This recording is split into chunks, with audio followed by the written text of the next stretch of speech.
Пријатели, добар ден и добре дојдовте во уште една рубрика Прашање и одговори со Јосиф.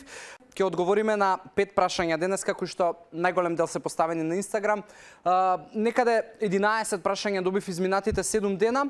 5 од нив ги издвои затоа што сметам дека треба да ги видите и слушнете и да ги дознаете одговорите и да добиете вредност, и секако и понатаму ве охрабрувам и ви заблагодарувам за интеракцијата. Ова е местото на кое што може да ја правиме таа интеракција и да ги поставувате вашите прашања.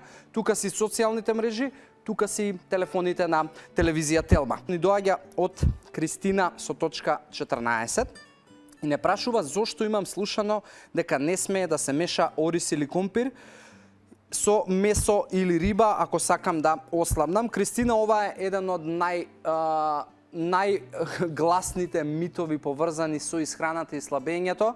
Она што е мојот многу едноставен одговор на ова прашање е дека во природата ти никаде нема да најдеш производ кој што е само поделен на и ги има само јаглехидратите, ги има можеби само протеините, ги има само мастите како макронутриенти. Значи секој продукт во природата е склоп од комплекс на различни нутриенти и доколку многу од вас кои што се трудите да имате само јаглехидратен ден и пробувате да јадете само ориз или само компир или само тестенини, треба да знаете дека и во нив има протеин, но процентот на јаглехидрати е во поголеми количини, затоа не може да ги поделиш. Тоа е мит. Најдобро е да имаш добра избалансирана исхрана и не се плаши од храната и од мешањето на производите. Плаши се од тоа да не внесеш доволно нутритивна вредност во твојот ден.